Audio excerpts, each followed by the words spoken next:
Hello, good evening. Welcome to Mi Gente On Air as we prepare for our show tonight. I am your host, Larry Rodarte, and I've got a special guest tonight I'm going to be interviewing. And I just want to take the time for a moment to try to get our cameras up to par here. I make sure that we are live streaming on Facebook, and I'm trying to see if this is working. Chandler, my producer, says it will, and so far I don't see that it is. It's still. Refresh your page Let me see. because you got a red dot next to your name that says Chandler is the best.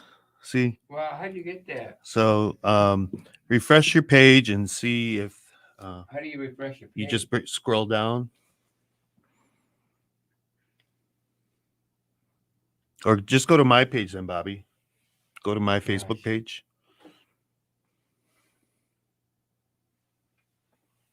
and if you want to share that really quick To what?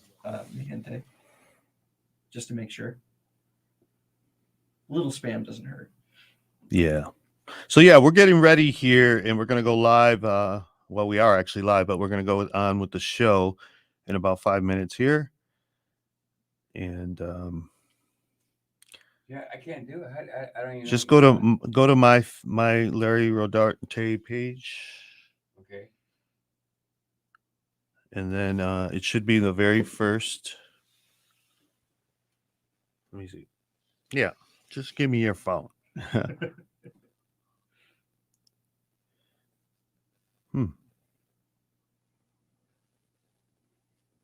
People are seeing it for sure. I can already tell that. Mm-hmm.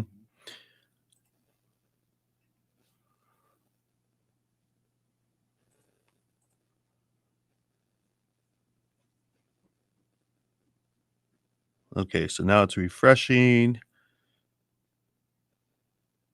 It's not coming up on his. It's weird. I can see yours. Yeah, but I want you to see yours.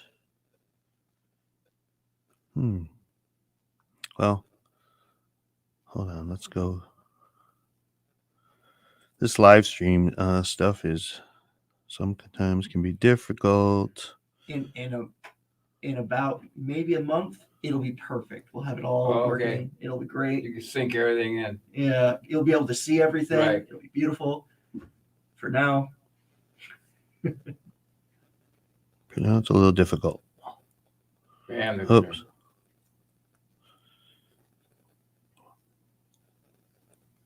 Where's your Facebook? Bring your Facebook back up. I know how to do it. Okay. I hope everyone is staying warm out there in the radio listening world.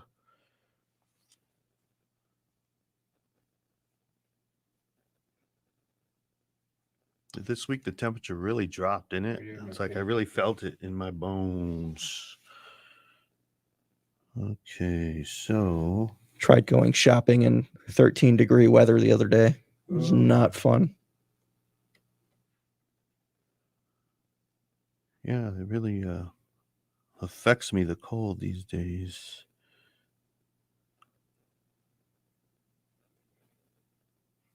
See, I thought it would come up on WSGW's Facebook page. Well, it should. If it's not, then... Nope, look. Try the YouTube. Try going to YouTube. Oh, YouTube Live? Yeah. Oh wow. We got it up everywhere. But I wonder why it's on mine that I'm live, but it's not on WSGW's. Let me look at that. See, look at how it's got. It says interviewing. Can you put YouTube? I know how to. It shows it on mine. Oh well. Would you? Are you good with cell phones? Yeah, I'd like to believe I am. I could give it a look. 'Cause I just recently got that, so I'm not really that good at it. That's all good. My grandma used to call them dumb phones. Really? If anybody's out there and can send us a message and is watching this, send me a message because it's not working on this phone here. Can I see it? I got it up on my page right now. Even if you could put it on YouTube, that'd be cool. I watch a lot of live stuff on YouTube. Going live stream as presenting its challenges, but we're gonna make this I think work. it's a good idea. Yeah, I think it gives a lot more exposure. Right. And I want the audience to be able to, interact with you, Yep. interact with me a little bit more than what we have. Yeah, you got to have a question mark on. Yeah. I had him on the show, the Gente on Air probably about 2 months ago. Oh yeah. For when Oh, October thank you. October hit, for the anniversary of the show, because it's been 55 years since Uh-huh. you guys hit number one. So I did have him on there. And he told me a great story about where he was born on the side of the road in Vassar. Oh, I thought you were talking about on the moon. Yeah. You know where you got that story from? Yeah. Where? I thought he made it up. Oh, yeah. I tell you that story about how he came up with it. He said he's from Mars. Oh, yeah. Well, if you're ready to go, I'm ready to go. All right. I'm going to turn us down. We're going to get started.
We're just going to mute for a minute just so we can get this up and running. We're going to be going live with the show at 7:30. We got about 2 minutes. So just bear with us. What kind of camera is that there? I don't know.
Welcome to Gente On Air on 100.5 and 790 News Radio WSGW and online WSGW.com.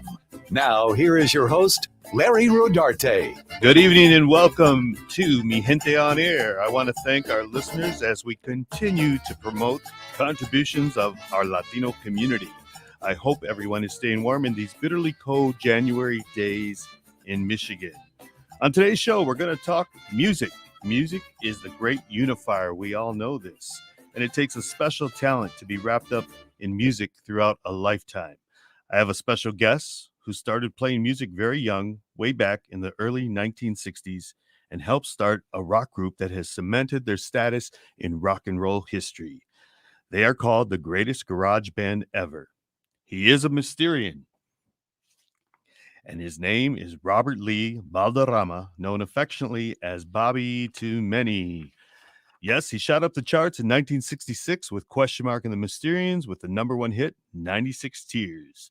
They were the cool band, and the Mysterians, well, were mysterious. We all know this, right? Their song hit among other #1s at the time by the Four Tops and the Monkees. It really was an incredible feat for 5 Latinos from the Saginaw Bay region. And after 55 years, Bobby is climbing the charts again with his current hit, Any Moment, with Lasonic, as Robert Lee is featured in a style of music he has always loved, jazz. So please help me welcome Saginaw music legend Robert Lee Balderrama, known as Bobby, to Mi Gente On Air. Welcome, Bobby. Well, thank you, Larry, for having me on the show. Wow, it's amazing to me that after all this time, 55 years, you're still doing music, but this is like your 7th decade. Yep. Right? 7 decades in music, Bobby Yep. Balderrama. I mean, I was listening to my parents play when I was 3 years old. You know, my dad played guitar, so yeah, you could say seven. Yeah. You know, Bobby, we're living in a whole different world Yeah. from 1966. And I say 1966 because that was the year that 96 Tears actually went to #1 in October. And, you know, you've had this longevity in a career of music. How does it feel for you as Any Moment, the jazz song that you have out Mhm. there right now, is climbing the charts? How does that feel for you? You know, I've been in the music business most of my life, and I've always wanted to have a hit record. And I was hoping that Question Mark Mysterians could have kept on going, you know, and have hit records. But, you know, the reality is it didn't. And so I love playing guitar, and playing jazz guitar was always my venture, you know, but it was way above my head when I was 12 years old. Yeah. I would listen to Wes Montgomery and I go, what is he doing, you know?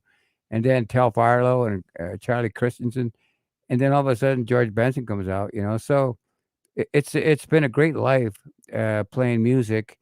Um, I wish, you know, like I said, the Question Mark Mysterians could have had more hits, and but we didn't.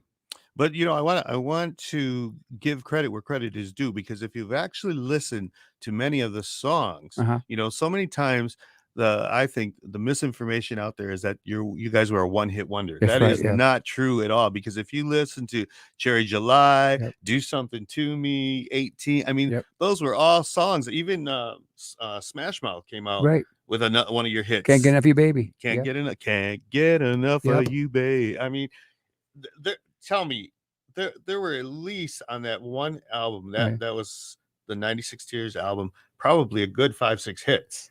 Well, you know, we did have songs that got played on the top 40, and like you mentioned, I Need Somebody, Can't Get Enough of You, Baby, Do Something to Me. All those songs were in the top 40. Yeah. Now, because we had #1 hit, we had to match up to it to be and then have another hit. You know, I remember watching. It was about 10 years ago. William Shatner. He was my favorite artist back then, and I used to love to watch Star Trek when I was a kid. We would be traveling, and Star Trek would come on, and it'd come on kind of in the afternoon, you know, late in the afternoon, and we had to get ready to go play it. We were on tour, Mhm. and I'd tell the guys that, wait 10 more minutes, I can just gonna finish watching it, you know, because William Shatner and Spock were my favorite actors, and so I would say about 8 to 10 years ago, he had a show called The One Hit Wonders, and he was the host. And I was just watching it, you know, and all of a sudden, boom, there we were, one hit wonder. And I'm thinking, okay, people are classified as one hit wonder band, and so does William Shatner. But you know what? I kind of took it with stride because William Shatner was my favorite actor, and just to hear him say Question Mark Mysterians, it was like we made a connection, you know? Yeah. I mean, it's not necessarily a bad thing No. to be a one-hit wonder, but No. I still refute that, because I am a fan of much of your music, Yep, and thank I you. have listened and have grown with that through the years, all my life. Uh-huh. And it's just absolutely not true in my book. And Right. I'm sure in many people, and any fans of Question Mark and the Mysterians are going to know that 96 Tears was not your only hit, although Right. that one was such a huge hit Huge, that you were yeah. always going to be compared to that. And we were. Yes. And when we were on that show and I was watching it, and he mentioned us and they played 96 Tears, he talked about 90, the song. And then the next one artist he brought up was Jimi Hendrix. And I was like, wow, Jimi Hendrix, and it was All Along the Watchtower. And that Wow. song never made number one. It was number 20, but he was classified as a one-hit wonder. So that's kind of crazy because he never had a one hit. But I see the way it's looked at it. If you reach to a certain number and that's in the top 40 and you can't reach it again, then I guess you're considered a one-hit wonder no matter where you are, what number you are, if you understand what I'm saying. Well, I remember the movie The Things You Do with Right. Tom Hanks. Yep. You remember that Yeah. movie? That I think it was in the 2000s, early 2000s. Yeah. And I swear that was your story. That was Question Mark and the Mysterian story. It was. And I was really surprised to see that, but I was glad to see that even if it wasn't, you guys weren't given the recognition, Right. it was still your story. And Yep. those that know. It was. I can remember, when I was a kid, I'd wait for the school bus to pick me up. I lived in Bay City, Michigan, and I lived out in the country. My parents had a farm, and I'd be seeing the bus lights would be dark and early in the morning, and I'd be listening to the radio, and I'd hear all these great songs on there, and then I used to think, what it would be like to have our song getting played, and then all of a sudden, it's 1966. I'm listening to the radio and the Beatles and the Rolling Stones. And all of a sudden our song comes on, and it starts hitting the charts. And I'm thinking, wow, that's great. Our song is on the same radio. I can hear coming out, same speaker. It's more of a physical thing, and mentally too, and we're right there with the Rolling Stones and the Beatles. Right. And that's why I say you guys have really cemented yourselves in rock and roll history. Yep. Because nobody can ever take that away from That's right. Question Mark and the Mysterians, 96 Tears. So, let's listen. Let's go back a little bit. Tell Okay. me your background. Yeah. Tell me who is Robert Lee Balderrama, Okay. and where did the Balderrama Yeah. name come from? I can't even say. Yeah, the Balderrama name came from, it's a Spanish name. Mm-hmm. I'm Mexican. That's my heritage. And my parents were migrant workers, and they would drive up from Texas to Michigan and work out in the fields. And my dad, my brothers, they got jobs, General Motors. So we found out what the good life was. Mm-hmm. So my parents, and my brother, they bought a farm out in Bay City. And they were musicians. My brother played in the polka band here in Bay City, and he played a lot of Polish people there. And it was great to hear him. I used to go watch him practice. And he would show me licks and stuff. My dad showed me. So I grew up with a very influential, music background from my family. And I have a cousin, Enrique Balderrama, in San Antonio, very famous. He had a band, and I can't remember the name of the band, but he did movies, Spanish movies and stuff. And he was very popular. And I think it was like in the 70s, he was really climbing high, And so tell me about Larry Borges. He was also your Yep. cousin. Is it the same family line? Yeah, it's my sister's son. And he's older than me. I was when I was born. My mom had me when she was like in her late 40s. My dad was in his 50s. So you were kind of like the mistake. I was a mistake. My dad was still going strong. Yeah. I say that because they used to always say that about me. I'm the youngest of four, Yeah. and my closest sibling to me is 5 years older, Yeah. and they always referred to me as the mistake. Yep. Yeah. So it was like all my family except my older brother Jerry, me and him, were kind of like late, and everybody moved out. So my sister got married before I never lived with her, with my parents, and she got married and she had kids, and Larry was one of them, Larry Borges, and me and him used to jam playing guitar all the time. We practiced at the farm, and then we practiced at his house in the basement. And one day, she had mentioned, she goes, "You guys should start a band." And I'm thinking, what a great idea. And wait, how old were you then? 12. 12 years Yeah. old. Can 12 you years old. imagine? And I was learning ventures. We were playing the band. Larry loved the Beatles. I loved the Rolling Stones. So we would play their stuff too. They did, a few instrumentals, the Rolling Stones, but we would just play the music, and then we played Wipeout or whatever. And then one day, Robert Martinez showed up with Fred Cruz, and they had a set of congas. And Fred Cruz was getting on the congas, and he started playing them, and I could see, his hands were getting tired and everything, and he goes, I think I'm going to sue. I'm going to ruin my hands here. And so I said, and so he handed him over to Robert, and Robert started playing. And I go, wow, this guy's got a beat. I could tell Robert he had a good tempo, and we started playing all these instrumentals, and Robert playing with us. I told Robert, I said, it'd be great if you get a set of drums. So he told me his brother-in-law, Eddie Serrato, Oh wow. he played in the Tejano band, and he said he let me borrow him. And Robert said we could. I told him we could practice over my parents' house in the garage. So we were a garage band in reality. My parents had a 2-car garage. We put the car in one side of the garage, and we practiced on the other side. And we would practice. My dad was a farmer, and he was all right with it. But we would practice late in the night. Like 9 o'clock or 10. And we was out in the country. Nobody lived close by us, and he would complain. And my ma, I could hear him through the window, trying to sleep. And my ma said, "Fidencio, cállate," he let them practice. Cállate. Cállate, let them practice. They're not getting in trouble. So so I said, I told the guys, this is really great. We should start learning the benchers, play them together. And we started getting some gigs. And what was really crazy is it was so much fun playing instrumentals. I loved instrumentals because I love listening to Wes Montgomery, and he was always instrumental jazz. So instrumental rock and roll was kind of like, I love jazz more, but I couldn't play it, So rock and roll I could play, so I played that, and we did a couple gigs, and people kept saying, "Well, who sings in the band?" I go, "Oh shoot, here we go."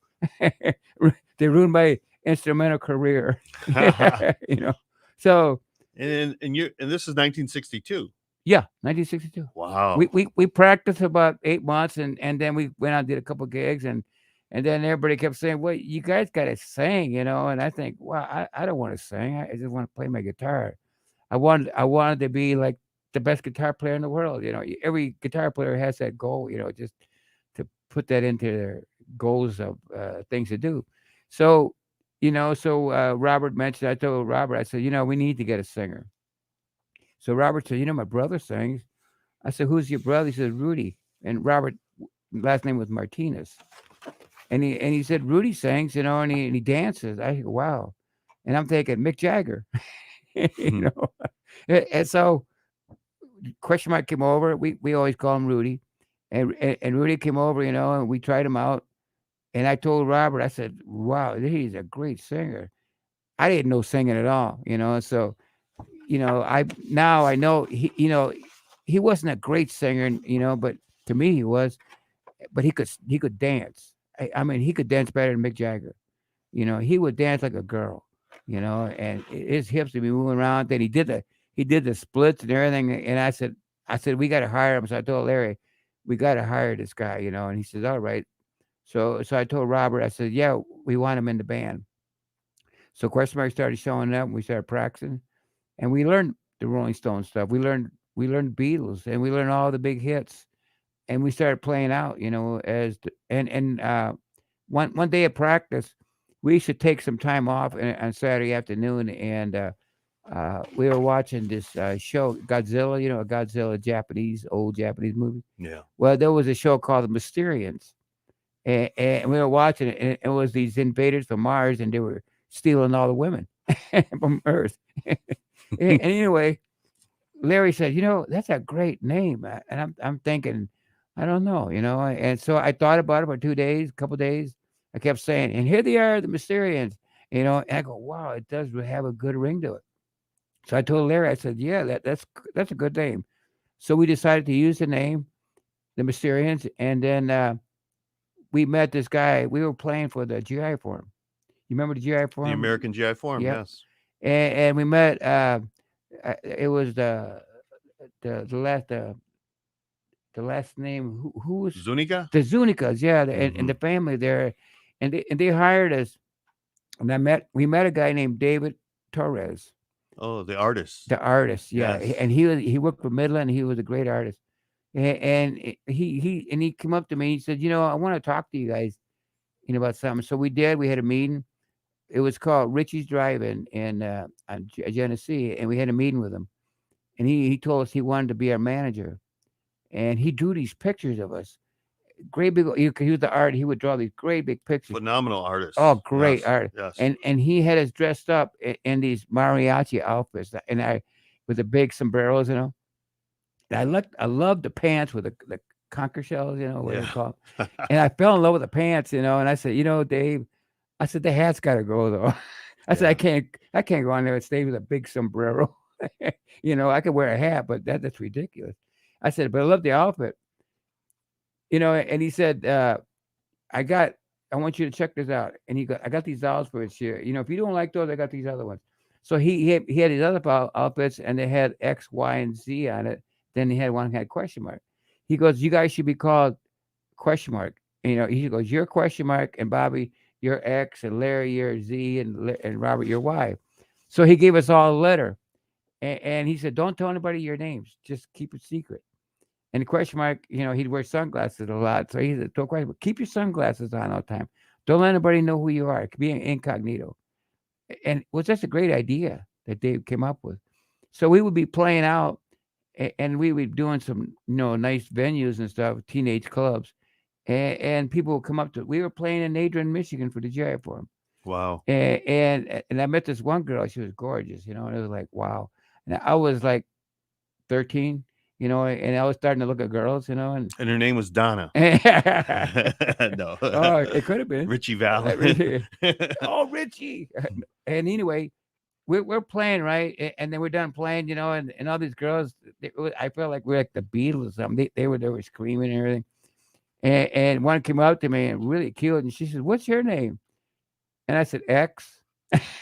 She looked, and the last thing you want to do is not impress a young girl, especially when you're young and you don't know how to react. You're still learning. And she looked at me and she goes, "Oh, you're weird." The way she said that, it just like, oh man, I just lost a fan, And so from that time on, I decided, question mark, you go ahead and use question mark. I'm Bobby or Robert or whatever. Wow. So that's how the band. That's how it started. That's how it started. Wow. Incredible. Well, all that led up to the major smash hit that we all know and love, the classic hit. Let's listen to the little bit of that in some footage from that time on American Bandstand. For just a little while, and then I'm gonna put you way down here, and you'll start crying. 96 years, cry, cry. And when the sun comes up, I'll be on top. You be right down there, looking up. And I might wave, come up here, but I don't see you waving now. I'm way down here, wondering how I'm gonna get you, but I know now I'll just cry, I'll just cry. Wow. So what do you feel when you see that, Bobby, today? How many years later? 55 years later. What are you feeling? I was so young, Larry, that I was just so excited to hear our song on the radio, like that movie you mentioned. Yeah. And to me, that was the biggest thrill. And the second one was meeting all these artists that we toured with. Rick Derringer. Met Rick. I hang out with him in the bedroom, a hotel room, and he would play my guitar, and I would watch him with amazement because I couldn't play like him. I was kind of embarrassed, because I was still learning. I was 16 years old. Wow. And still learning guitar, and I didn't know blues that good. I mean, I saw Dick Wagner play some blues, and I'm thinking, God, he is great, And to me, it was a learning experience of trying to capture all the information, by watching the other artists. To me, it was the best. And here you are, a 16-year-old kid. How could a 16-year-old brain even process the greats that he was meeting at the time? I mean, you guys were really meeting some incredible artists. You were out on the West Coast. You were appearing on American Bandstand. Yep. You're appearing on Where the Action Is. I mean, these were the big shows of the day on They were. television. Television was still relatively new. Yeah. It's incredible that you at such a young age, and you weren't even the youngest. No, Frankie. Frankie was the youngest at what, 13? I was 16, he was 15. Wow. Yeah. Wow. So all that's happening in your young lives, and you shoot to number one with 96 years. What did you feel that first time you heard yourself on the radio? You talking about the song? Yeah. Yeah, it was an amazement. I was thinking, our dream came true.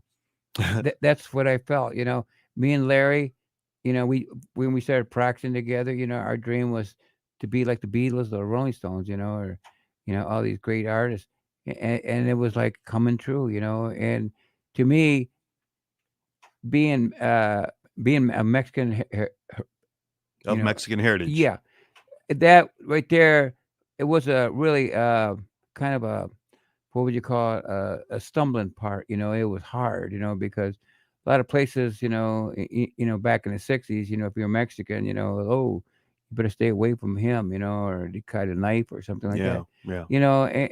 And so now I felt like we were breaking the ice. Mhm. We played with Sam DeSham and the Pharaohs, and he's Mexican. Mhm. I didn't get a chance to meet Richie Valens because he died before that. But there was so many artists that were Mexican, but they kind of kept it hidden. And what's his name, Johnny Rivers. He's Mexican, Johnny Rivera. Yeah. And so he changed his name. I mean, I use Robert Lee because I used to work at a music store, and my boss said, "Hey, Robert Lee," and I go, "Well, that's a catchy name." But my name is Robert Lee Balderrama, and I always be proud of it. Mm-hmm. And we always affectionately know you as Bobby. Yeah, Bobby. Bobby And the Balderrama. reason I got that name was because we had two Roberts in the band, Robert the drummer, Martinez, and Robert Lee Balderrama, me. So question mark, every time somebody would say Robert, me and him would both look, or what, So Robert was like 4 or 5 years older than me. So he question mark said, "We'll call you Robert Martinez, but we call you Robert, and Bobby will call you Bobby, Balderrama." Mhm. And so that's how I became Bobby. I never let my name get in a way, if you understand what I'm saying. I could call me Robert or Bobby or Robert Lee or Mr. Balderrama. It doesn't make a difference. I think when you treat people with respect, you get it back. Yeah. Well, I remember, probably about 15, 20 years ago, I started calling you up at your job over Yeah. at the guitar shop, Yeah. remember? Yep. And I would ask for Bobby Balderrama. They'd have you come to the phone, and I'd Yeah. say, "Is this Bobby Balderrama from Yeah, question you mark did. and question mark in the Mysterians?" Do you remember that? Yeah. Every time I would call there, and then finally he would say, "What do you want, Larry?" I knew it was you. Yeah, exactly. But we're really fortunate here tonight to be able to talk to a Saginaw rock and roll legend right from within our midst, Bobby Balderrama. And we're going to go on break real quick, and we're going to come right back. And I want the audience to participate a little bit more. If you want to send us some comments, or you got questions for Bobby, go ahead, because we can read them here on this live feed here on Mi Gente On Air. We'll be right back.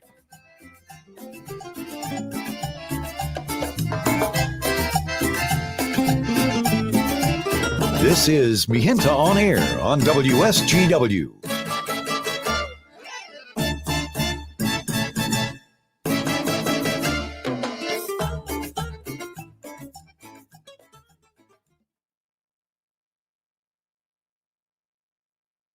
You on Facebook. I still don't see any like I did last week. You know how I had the comments? Can I see that really quick? Yeah. Sorry. I don't know if you I can't even see how many are actually on there, but we're just really fortunate to have Bobby on here. You're looking at that. Oh, I was looking at There's a private chat between you and me, and then there's the actual comments. Oh, okay. Wow. So it's pretty amazing technology today, and I'm still getting used to this. And one of the things I remember early on, I think I had to be like 3 years old. And I remember in my early years, I used to be on Hosmer Street a lot because of my Aunt Della Chantaka and my Uncle Jack Chantaka. And so we were always visiting over there. And when you would turn off their street, Hosmer, it was 17th Street, I believe. There was a house in the corner of 17th Street in, I want to say maybe, Bobby, maybe you can help me with this. I'm talking about in the 60s, and I'm a very young kid, and we would ride by from Hosmer Street. I think it was Ansley to 17th Street, and there was a house, a white house in the corner, a big white house. And every time we drove by there, they'd say, question mark, and the Mysterians are practicing there. Whose house was that? Do you recall that? It was a white house, and it was on Perkins and 17th. 17th. Across from the church that's there now. Somebody, if anybody out there in the Facebook listening world can help me with this, I see my cousin Juan Chandaka was on here. Maybe he can help me. Mariva Gonzalez says, my dad Ernie Reyes always talks about knowing question mark and the Mysterians. He has pics of him with members of the band, and I remember Ernie. Yeah, and so many people. And you know, the generations from those that lived in the 60s and the 70s and the 80s, you know, our parents, you know, knew your parents. Right. They were comadres or compadres, you know, with 5 guys, Mexican guys in the band. You know, there had to be all kinds of connections. Yeah. And the GI Forum, it really made that connection too. You know, we met a lot of people there, and it was just a great time. My sister belonged to that, I think, and her husband. And Lupe Zamora here, he's asking, what high school did you go to? I lived in Bay City. I went to I went to a 2-room school up to the 7th grade. Then I went to Bay City Central for a short time. You did? Yeah. I lived in Bay City. You know, but what happened was we sold. My dad had a couple of bad years of farming, so we ended up selling the farm, and we moved to Saginaw. And we lived with my brother and his wife, and it was hard, you know, when you live with, you know, a family already. And me and my parents, and I used to pray to the Lord. I said, one of these days I'd like to buy a house for my parents. And during that time was when 96 years was hitting. I was going to Weber. Oh wow. Weber middle school. Yeah. And I met Jack Nash, you know, and I met, you know, a lot of people. I got a funny story to tell you about that one. And anyway, our song made it shortly after school went out, you know, and I ended up buying a home for my parents out on Bloomfield Avenue, out off of Washington, Washington. Oh yeah, sure. Yep. Wow. A brand new home. Awesome. I've got Barbara Ontiveros on here. She says, oh my goodness, I remember seeing question mark and the Mysterians at the Golden Glow. Yep. They had teenage dances way back in the day, 65 or 66. I remember playing there. You know, I can't give you dates, but we did play there. Wow. Barb, you're going to have to share a picture of you in those days in 1965, 66. I'm interested in that. John, my cousin Juan Chantaka says, I remember the house too, but sorry, I forgot who owned it. But there was a house, I'm telling you, on Perkins, and it was right there by the Harvest, which is the church today, Harvest Assembly of God. And every time we drove by there, I remember my sisters would say, question mark and the Mysterians are practicing there or something. You know, I mean, you guys really had an impact from not only the young, but the teens that you were going to school with or whatever, but also the adults, because I mean, everybody. This was a phenomenal thing. 5 Latinos from Saginaw. Can you imagine in the 60s going to the #1 spot on Billboard magazine? I mean, that was huge. And then to see you with Dick Clark, an American Bandstand. I mean, that was just unheard of. I mean, it was happening in, you know, with the Beatles, of course, and the Monkees and, you know, some of the other great groups. And here we had our own version of rock and roll legends that, you know, here we are 55 years later, and we're still talking about 96 years. I know, because it was such a big hit, Larry. I mean, I went all over the world playing with Joe King. And I was telling you the story earlier where when I was playing with Joe King, we did a TV show in Paris, like the CBS Morning News, huge, goes all over France. Right. And Joe said, well, they want you to be on there with me. I said, all right. So we were on there, and they kept asking me questions, and the guy looking over past Joe, and they talking to me, and I had to apologize to Joe. I said, I'm sorry, you know, that he was at. He goes, no, don't be. He goes, this is going to help me out, Bobby. He goes, you're your band, Question Mark Mysterians, in '96 years was such a big hit all over the world. Yeah, and it was replicated by Yeah. so many artists, Yeah. even Aretha Franklin. She did a marvelous job of it. Yeah, yeah. Well, you know what? We have to go back live on the live Yep. stream. I don't think we're on live stream, right? This was just We're not recording this bit. But right. We're not recording, but we got to go back into Yep. the recording part of it. So for all of you who are watching right now, you got a little bit more inside information from Bobby here about the great band Question Mark and the Mysterians and the greatest garage band ever. And I got to witness a lot of that. So we're going to go back live right now here, and Chandler can pot us up, and we'll go back into the Okay. show.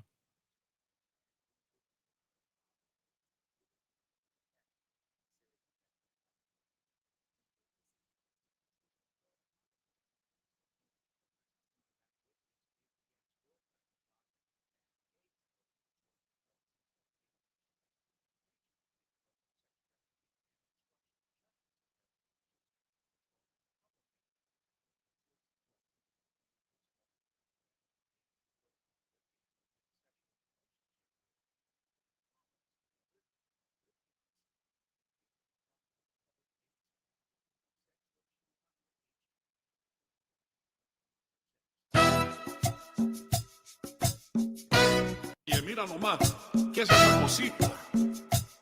Yo no sé. You're listening to Mi Gente On Air on WSGW. Welcome back, mi gente. Thank you for being with me this evening here as we talk to one of Saginaw's great musicians who has cemented himself within the musical archives of history and rock and roll, and now in jazz with his new hit that is climbing the charts. And it's called what, Bobby? Any Moment. Well, as we continue on this show, I want to make sure that you explain to me a little bit more about your memory from American Bandstand, because the clips, are very short on YouTube today, and thank God they survived, because really it was the beginning of television in 1966, and it's in black and white. It's not even in color, and that show went on for years with Dick Clark. But I've seen 18. You guys did 18 on there, that the song 18, but I also, of course, seen 96 years. Yeah. What was it like for you? And you were what, 16, 17? I was 16 years old when we did American Bandstand. Tell my listening audience a little bit about that experience. Yeah. What we did is Neil Bogart was our producer. Turned out to be very main in the business, Mhm. And anyway, he flew us out there, and we did American Bandstand, and I was so happy and excited to be on there. And it really, our song hadn't made it in California yet. Really? And so people didn't even know who we were, But he had an audience that said applause, so everybody applauded and stuff like that. And we did a show, and it was just a pleasure to meet Dick Clark. And he was such a really humble, nice guy, just no attitude, no ego, and nothing like that. To me, it was just the best thing that ever happened. And then I know Question Mark always had a dream about being a dancer on American Bandstand. Yeah. So actually, he was an artist, on it, so which is better. And we did we did that, and we did Where the Action Is. We got to know Paul Beer and the Raiders. Yeah. At Mark Lindsay, I still know him, and we're good friends, and we ran into each other many times. He didn't play with Paul Beer after a few years, but when we became good friends, and he would come out to New York, and we would play, and he'd come out and hang out with us. So it was just a great time meeting all the artists on there, and Dick Clark, he hired us for a tour, and these major tours, and he had like the Mamas and Papas, uh, just unbelievable bands, Strawberry Alarm Clock. Mhm. I think it was one of the bands he managed, and he would have us on the show with them, and just to meet all these great artists, and just to talk, one to one. It was very at that, once we started doing the shows, you started getting used to it, and I would always go out there in front and watch, and just amazed watching these bands play. Then we had to go on, but it was a great life, just doing that touring. Well, where the action is, was that another Dick Clark show? Yeah, it was another Dick Clark show. They would film off the beach or Out something the like that. beach in California. Yeah. And if you go on YouTube, it's actually on there. If you Google or you search where the action is, you can actually see question mark of the Mysterians performing 96 Yep. Tears. And thank God that is in existence as well. But Yeah. I want to just ask you a few questions Yeah. because as of late, recently we have lost some greats also We from sure have. that time period. And one of them, of course, was Ronnie Spector from the Yep. Ronettes. And we just lost Ronnie, I think, last week. And there was a video out there, I think it was in 2012, when she got on stage and performed with you in New York. Tell me about that. Yeah, we were playing at the Lincoln Center with Mitch Ryder, and there was like a whole bunch of bands from Detroit. And so we were on there and we were doing our show. It was just a great show and it was packed. I mean, like Lincoln Center has an internal type stage, but they also have an outside format. And we were playing outside in the summertime, and we were doing 96 Tears at the end of our show. And all of a sudden, I see this lady comes up, and she's got a microphone. And I'm thinking, gosh, she looks familiar. She had his hair all over the place, and you couldn't really see her face really good until she looked right at me, and I go, that's Ronnie Spector. And question mark dancing around and everything, and he's not even paying attention. And then he looks at her, and I could tell he had the same feeling that he couldn't tell who she was. So she got right up on him, and she's like singing right there face to face. In that voice. Yeah, and he started singing, and question mark started singing with her. And they were dancing together. They even question mark had this one little skit where he gets on the floor, and she got on the floor with him too. Yep. And you couldn't see, if you see the video, you can't even see them. And then all of a sudden they get up and they start bouncing around. They're jumping up and down and everything. Yeah. And then finally she said, "Well, I think I had enough of this," and she walks off stage and question mark follows her and pulls her back on stage again. Yeah. And if you're too young to know who the Ronettes were, many of my listeners probably are. Ronnie Spector, though, you'll know the voice because she sang that incredible Great lick. voice. It was "Be My Little Baby." Yeah, she was in another song. Who was that? Rock and roll guy. Played saxophone. He passed away a couple of years ago. I can't think of his name. But it was and she was on that song, and she would sing the beat in that song. Oh yeah, I remember that. I remember that well. Yeah, in fact, he played here at the Ojibwe Island a couple of times. Yeah, I'm just wasn't he the saxophone player for? Gosh, when we're trying to think of these names, all of a sudden your mind just goes. Yeah, blank. I can't think of it, but great singer. Yeah, great singer. Yep. We also lost Mike Nesmith from the Monkees. Yep. And I mean, I want to bring that up because that was just last month in Yeah, December. sad. And what an incredible talent he was. The Monkees. The Monkees. They don't get a lot of the credit that No. I think they deserve. But Mike Nesmith, he wrote a lot of songs. One of the great ones that he did that I was just one of my all-time favorites is the one that Linda Ronstadt sang. Great writer. A Different Drum. Her very first song that was actually written by Mike Nesmith. Do you have a memory from the Monkees at that time? We never played with him, but I remember it wasn't Michael Nesmith. It was the bass player. What was his name? I can't think of it. Anyway, we were playing at Gazzari's. Remember, I was telling you earlier we were doing our last third album in L.A. and we were recording at Ray Charles Studios. And a couple of times Ray Charles come into the studio and him and Frankie would jam on the piano together. And it was just I wish I had a camera, But anyway, we were playing Peter Tork. Peter Tork, yeah. Yeah. And we were playing at Gazzari's, and he walks in there and he's watching us play, and I go, that's the bass player for the Monkees. I didn't get a chance to say hi to him. He came in and left real quick. And what was really funny, we were playing at Gazzari's. I went in there during the day, just I was walking around, and when we weren't recording, we'd go walking around. And anyway, I walked by Gazzari's, and I saw there was a Chinese band. They were all from China, and or Jap. I'm sure they were Chinese, and they were on stage and they were auditioning to play at the Gazzari's.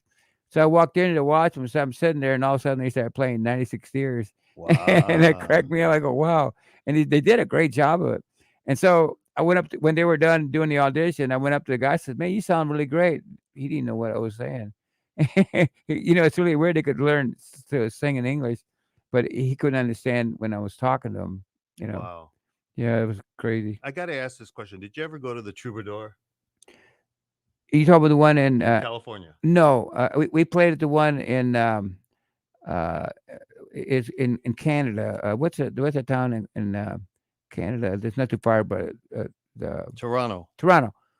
We played there at the Troubadour in Toronto, and I think what's his name? Steve Ray Vaughan played. There. A lot of major acts played there too. It was just a club venue, but it was very popular. Oh yeah. Yeah. I mean, it's like I said, so many artists copied the song. I mean, Yeah. not copied. What's the word I'm looking for? They actually did a cover, A tribute. a cover Yeah, of a cover, 96 yeah, Tears, Aretha Franklin, of course. And I've heard other versions. I've even heard it in Spanish. Oh, yeah, me too. And one of the albums that I do have here in Yeah. the studio is, of course, the 96 Tears album, but it's in Spanish, the Yeah. whole thing, believe it or not. And how did this happen? I don't know how that happened, but we did a recording. We were in New York City, and a good friend of mine, John Weiss, had a studio, and we recorded an album for him, and it was released. It was a bunch of songs we did there, and we did a lot of old songs, and then Question Mark sang 96 Tears in Spanish.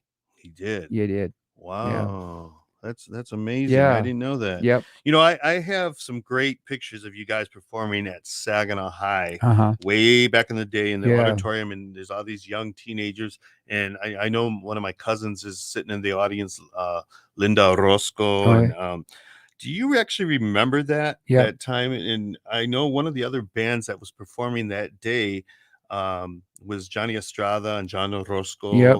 And Was it Sir Sir David? David and the Knights, Knights, David Chintaka. Okay. yeah, Do you remember? David. Tell me a little bit about that day, because that's Yeah, it was exciting night because we were presented our gold records. the Yeah, 96 Tier 96 Gold too, yeah. records. That's when we got it. Lily Gonzalez was our manager, and she and Neil Bogart from New York. Wait, Neil was there at Yeah, Saginaw High? Neil Bogart was there. Wow. Yeah, and Lily. I just read a book on him Yep. because Neil Bogart went on to bring Casablanca Records. Casablanca Records with Yes. Donna Summers, Yep. Kiss. Yes. And so, I mean, he really has cemented his place in rock and roll history as well. And he was the one that got you over there at Greenwich Village for that photo shoot on the album cover. Yeah, he did everything. Neil Bogart was really good to us. I can't say about, I don't want to say nothing bad about, the business that went Yeah. on, but, Oh, we all know it sucked in those days. well, record companies took advantage of bands and stuff like that. But anyway, he was always good to us. Mhm. And he's the one. He went with us to California to American Bandstand, and just treated us really good. And we did the album, in New York. No, we did it in Philadelphia at Cameo Parker Studios, and then we did the shoot there, like you said, by the rocks. Everybody always asks, where was that shot at? So that was a great time. Neil Bogart went on to do great things. I talked to Jimmy Hollywood. I don't know if you know who Jimmy Hollywood. Yes. And Jimmy Hollywood said he was hanging out with Neil Bogart, and Neil Bogart took him to his home, and he showed him a record, 96 Tears, because Jimmy Hollywood was really involved in it too. He helped promote the song because he worked for WSAM, and Jimmy told me that he showed Neil showed Jimmy the gold record, and he said, that was my first gold record I ever had. Wow. So, and he went on to bigger things. Well, Eddie Serrato, I remember going to his parents' house. Eddie took me there in 1996. His parents were still alive. They Yep. lived on, I think, in Lapeer. And they had that gold record up on the wall. It Wow. was such a great memory It for is. them, and they honored that by putting that in their living room, in the family living room, and it really meant something to them. It does. And It does mean a lot, to me, having it at home. I think right now I got my gold record and my plaque from Billboard #1 at the Bay City Museum on Washington there. right. And they shown it there. I'm gonna have it. I want them to have it for 4 or 5 years, and people can go there and look at the gold record, look at the plaque. They got T-shirts, you got pictures of the band, and it's at the Bay City Museum in Washington, right next to the City Hall. Mhm. And they got a great display. Gary Johnson, he's got a great display there of the rock and roll legends, Michigan legends. And he's got all the bands and artists that made it from Michigan. And he did a great job of it, and we're displayed on it. Madonna's on there. Yeah, because 96 Tears is the rock and roll official song of Bay City. It is. Correct? Yeah, it is a theme song for the rock and roll theme song. Hmm. And they even got a display when we recorded 96 Tears. It was on Raymond Street, and that was on Shield Studios. Art Shield was the engineer, and he had a back room which was kind of like a recreation room. He had like a bumper pool table. We had to move the bumper pool table out of the way to record, and then he had the closet turned into like a little control room, and we recorded 96 Tears there. And I remember Rudy Gonzalez was our producer. Yeah, I remember in 1996 when the band got back together. Yeah. I was already publishing Mi Gente magazine. Yeah. You guys invited me to that session with Dick Fabian. Remember the from WNEM Yeah, TV5, and it was the 30th anniversary of 96 Tears, and I got some great pictures of you guys. I think I had one here. It was around this time, Right. and it was so nice to witness the memories that you had. Yeah. Going back, and Eddie was with you. Eddie was with us. and Robert, of course, Yeah. and little Frank. Little and Frank. It just was a special time. And I remember the show on WNEM TV5, and I thought how great that after 30 years we could still celebrate this. And look at where we are now, I 55 know. years later, Bobby. I know. Now I was so sad that Eddie passed away. He was he was like, when we traveled all over the world, all over the United States and stuff, he was kind of like our guardian because me and Frankie were little kids. Yeah. I remember we played in New York City. They were older than us. Robert, Frank Lugo, Eddie Serrata, question mark. They were either 18 and above, and me and Frankie were just 15 and 16. So it was like we couldn't hang out with him, because in New York you could go to the bars at 18. So we had to stay at the hotel. So me and him, what we did, we ordered pizza. And we ordered Tom Collins drinks, and we signed away for him at the hotel. Wow. So you mentioned Frank Lugo, and how did he actually come into the picture? Because I know he came later, but he came later. But you know what? We considered him officially a band member, and that's why we stuck it out. Mhm. And Frankie Rodriguez, he came later too. We didn't have a keyboard player then. Dave Clark 5 and the Animals had House of Rising Sun, and it had all these great keyboard sounds, and I kept telling the guy, I said, we got to get a keyboard player. So I told my brother, he says, I know somebody. He says he knows a keyboard player, and he's about your age, Bobby. And I said, really? I said, can you get his number? And I said, yeah. And so he got it. He got his Frankie's number, and I called, and I talked to his dad, and he goes, I said, is Frankie there? And his dad answered the phone. He goes, what do you want with him? And I said, well, I play in a band, and we're looking for a keyboard player. And he told me, well, Frankie is learning classical, and I wanted him to go to Las Vegas and be, a famous player. Yeah. I said, but if you wouldn't mind, I said, until he gets to that point, we're looking for a keyboard player, and he was Mexican, so we wanted to keep the band all Mexican. It wasn't like we were trying to be prejudiced like that, because we did have a friend of mine. He was white, and his name was Doug Clute, and he ended up leaving because his mom moved to Grand Rapids, so he quit the band. So we got Frankie in the band, and he was just amazement. I mean, Frankie, he was like, the knowledge he had in music, it was no comparison to any one of us that we knew. We all played by ear. I took a little bit of classical guitar, but nothing. He was taught by the nuns. He said when he was playing the piano and he didn't fold his fingers right to come down on it, they would hit him with a ruler, and he said it, so he learned how to play it right way. So adding Frankie to the band was a big plus, because 96 Tears, to me, the keyboard player is another big part of the song. Wow. Well, today is a special day that we're recording this, and we're going on the live stream because it is Martin Luther King Day. It's a holiday here. And I just want to throw a question in that kind of relates to that, because you're talking about a memory right there with little Frank and all that. I mean, that's 60 years ago. Yeah. This is during the time of the civil rights movement. And Right. it's kind of ironic that we're talking and, all this, but we've got to mention the civil rights movement and Martin Luther King, because it's so important in our history. What do you remember about that time? Well, I remember when our song was making it, and, when I grew up in Michigan, there's prejudice all over the country, all over the world. It doesn't make a difference if you're Mexican or whatever. You go to Canada, you got the French and English, and they have this prejudice against each other. So it's just a normal human thing that that that's there. So we went down to the south, and I could feel it really big, being Mexican, and I could see how the blacks were treated. There wasn't a whole lot of Mexicans, but you go to Georgia or Alabama, there wasn't. You can, but I could sense it because they would look at me weird, like where are you from, Yeah. and you could feel it. I never let it bother me because I try to see out the negative. I always try to look at the positive of the world, and I think when you do that, that's what you see, and I believe in being good and respectful because I believe that when you treat people with respect, you get it back. Yeah. Oh yeah, definitely. And it just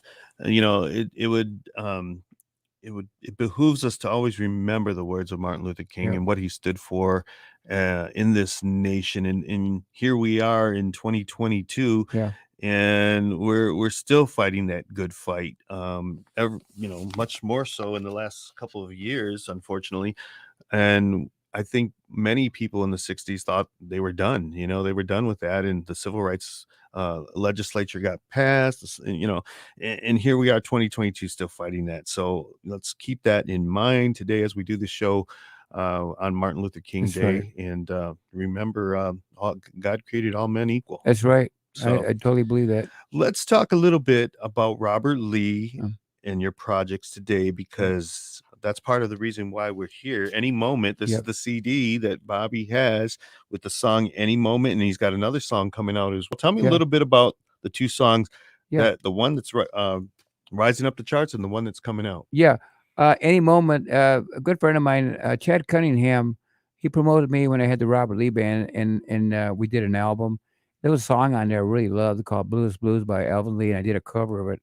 And the recording of it, a good friend of mine, Keith Leak, not Keith, I can't remember his last name. Keith, he worked for Bay Music. And anyway, he was the engineer, and we did Blues.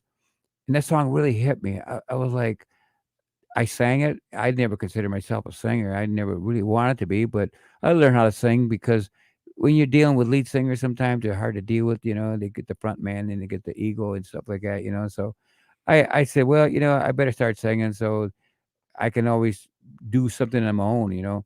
So I learned how to sing, and I sang blues. And I listened to it. I still can't believe I sang it. And the response I get from it, and so that started out. And so Chad Cunningham, he was like the promoter, and he does the River Roar in Bay City. He owns Prime Brothers. And just a great guy. Me and him are great friends, and we talk every so often. And I don't hang out with him, but we have this respect for each other. And so he helped promote that album. But playing blues is really hard. I give Larry McCray a lot of credit because Oh yeah. when you think about it, when I was playing with Joe King in the '80s, we played in Florida, and I saw this piece of paper like Bob Martin's paper to review, and they were talking about Larry McCray playing this club. And I said, I wonder if it's the same Larry McCray I know from Saginaw because he worked at Steering Gear, and he's come up and jammed with me at Watermelon Sugar. So I didn't know how good he was doing, and he was traveling all over the country, and so I tried doing the blues, but I love blues guitar, but jazz has always been my favorite. And so I figured, we tried the blues, but there is no outlet really. You can play clubs, you can play all that stuff, big events, but there's only blues programs. Now, when you think about smooth jazz, there's smooth jazz radio, play smooth jazz all day because people love to hear it. So Well, I don't mean to cut you off, but Yeah. I want to make sure our listeners get a chance to hear at your Any song moment, yeah. at any moment, because we're running out of time here, Okay. and I want to make sure that they actually hear the song. Okay. Let's hear it.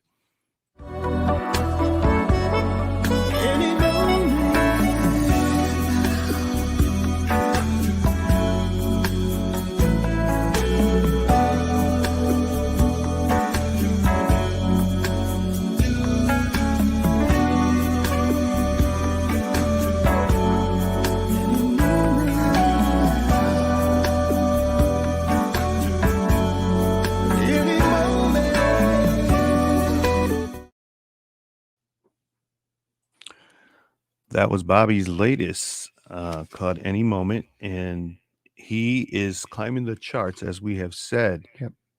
And How does it feel after 55 years? You're climbing the charts again, and you've got such a long career, Bobby. Right. I've always loved jazz music, and when George Benson came in, he was smooth jazz, and really fell in love with it because smooth jazz has a more beautiful sound to it, and the guitar playing is beautiful. So it was Chad Cunningham who hooked me up with that, uh, and I came up with a song called "Happy and Go Lucky" on 2015, and he hooked up with a good friend of his, Gary Lekowitz, who worked for Sony Records, and me and Gary worked together on the song, and we became great friends.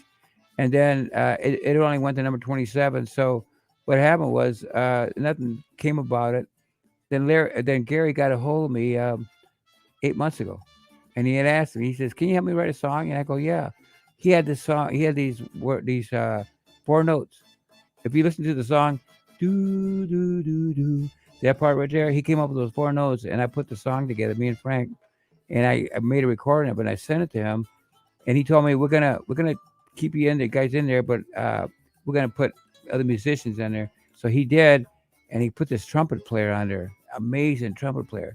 And the guy plays for CBS Morning News. If you listen to the morning news and listen to that trumpet in there, and just amazing. And what he did to the song when I sent it to him, and he released, is a masterpiece, Yeah. just a masterpiece. And now it went number one on Media Base Smooth Jazz chart, and it's number 4 on Billboard, Yeah. number 4 on SmoothJazzNetwork.com. I hope it gets to number one on Billboard. I'm already happy because it already made number one Yeah. on a big chart. I mean, the biggest chart the radio industry looks at. But Billboard, everybody knows about Billboard. It's more of an audience chart, and it's number 4 right now. Well, today we've got a glimpse of Robert Lee Balderrama, his hits, 96 Tears, and at any moment. And it's just a real honor for me to have you here, Thank you, Bobby. You've Larry. been my friend for so long. And I just want to thank you. You are a son of Saginaw who happens to be a part of the American rock and roll story. So thank you, Bobby Balderrama. And thank you, Larry. And thanks to all my listeners and viewers as we continue on Mi Gente On Air, telling our stories and contributions. Thank you so much. Until next time, we've run out of time. I'm Larry Rodarte. See you next week.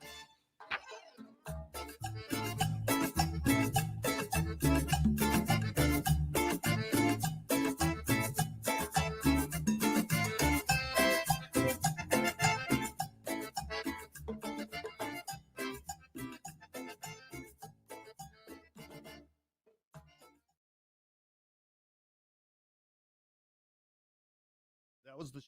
And we have so much to talk about with somebody like Bobby here. And I just want to give a little bit of extra to those of you who are tuned in on the live stream.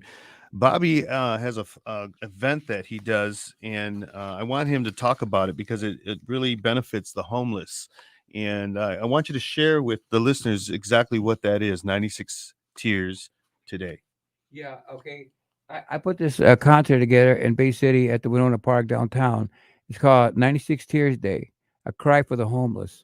I'm aware of all the homeless because when I traveled with Question Mark, we played down in New Orleans when they had the hurricane and people were homeless there that weren't because of the hurricane. They are. So I believe that the homeless people are really the hardest people to deal, they're dealing with life and trying to go from day to day, without a home. And to me, I think they deserve a home or shelter. And I believe in permanent shelter first. The first thing you got to do for homeless, permanent shelter, a home, mini homes, whatever, apartment. Because once you put them in a home, guess what? They're not homeless no more. We can eliminate homelessness, by that. I call it permanent shelter first. And then most of them will succeed and become citizens. A lot of them got put in that situation because of bad situations. So I put this concert on, and Question Mark Mysterians played at it, and the Mysterians and my smooth jazz band Robert Lee Review, and I want to do it every year as a tradition, and hopefully one of these days I'll get a national news to come out, and I can talk to the musicians across the United States, and you could do the same for your city, and make awareness and help your homeless. I think awareness has to be made so that when you look at a homeless person, you don't think of them as they're being lazy or drug addicts. Maybe because they're drug addicts or alcoholics because they're depressed because they got into that situation. If you go on YouTube and look at Skid Row in L.A., it would bring tears to your eyes because it did me. And I promised the Lord that I would promote this wherever I go, radio stations, magazines. I want people to be aware, and musicians could be the ones that can make it happen. Yes, Thank they you. can. Yes, they can. I also want to talk to you a little bit. I'm telling you, we got so much to talk about with Bobby here. But Bobby, if many of you don't know, he's very spiritual, Yep, and he has had some real health I issues in have. the last 5 years, and he's willing to share it with us, the listeners, and I feel really privileged that he's willing to do that because he's got quite a story in regards to his faith and how he heard the Lord and he listened. He did. Uh, One day it was late at night. And I used to meditate. I still do meditate, but I was meditating and I was getting high. I was smoking some weed, and I love to meditate and get high and just really get into it. And it was late at night. My wife was sleeping, and I was in the bedroom in front of the computer, and all of a sudden, I had my eyes closed, and I saw these lights come on. I thought my wife got up to use the bathroom, and I opened up my eyes, and there was a spirit in front of me. It was the Lord, or the Lord sent somebody, archangel. I don't know who it was, but he said not to worry. And I looked at the spirit, and it was like a Roman outfit, like the gown you see that goes all the way down there, and they got the red scarf going all the way down to the side, and all I could see was bright light. It was so bright, it was unbelievable. And it said not to worry, and all of a sudden it was gone. And the next day I told my wife, I said, I think I'm going to quit getting high and meditating, And so after that, 3 months later, I got prostate cancer, and I've been in remission for 5 years. And then 2 years later, I had triple bypass. And then I got past that. And those two things, one after another, was the hardest thing to deal with because your body gets so weak. My wife had to pick me up out of bed just to go use the bathroom. I could not even walk. And so I used to pray to the Lord. I said, Lord, please heal me. And he did. And now I have to have a heart valve repair. Mick Jagger had it done 6 months ago, and he's back in tour. And it's not open heart surgery, just a cath. But I got to have that done in 2 weeks, and I know the Lord's going to see me through this. And I promise the Lord, because I'm aware of the homeless, that I will never quit rest of my life promoting and serving for the homeless, and to make people aware that they should not be in that situation. Our country is too rich to be in that country. If we can afford wars that we don't need, like Iraq, we can afford to help our own people, especially a lot of homeless people are veterans. I call them heroes. There are war heroes. Why? Because they went out there and fought in Iraq, they fought in Afghanistan, maybe they fought in Vietnam, but some of them are homeless. To me, we can't allow that to happen. We should be there for them and to show them our love. The humans should love each other instead of create wars. But I believe the homeless are the hardest people dealing with a life from day to day. Can you imagine waking up next day when you're thinking about what am I going to do? Where am I going to eat? You know, Yeah. so I promise the Lord every day of my life, anytime I do a radio interview, magazine, I will promote the homeless. Amen, brother. Amen. Thank you. And thank you for listening and listening to that message that was sent, that you're not to worry and have faith in God. That's And I right. think we all need to hear that, especially this day and age and this COVID pandemic as well. And it's just, I've known you a long time, Bobby. I knew that you were spiritual, and I'm so glad to see that you listen. You Thank you. listen to I the Lord. do. Thank you so much. I All do. right, everyone. I just wanted to share that as part of the show with those of you who are on live stream. Bobby has had so much to talk about tonight, and it truly has been an honor. And I've got one of the greats here in rock and roll history here on Mi Gente On Air, and I'm signing off now. So thank you again, Bobby Balderrama. Thank you, Larry, Thank you. for having me on your show.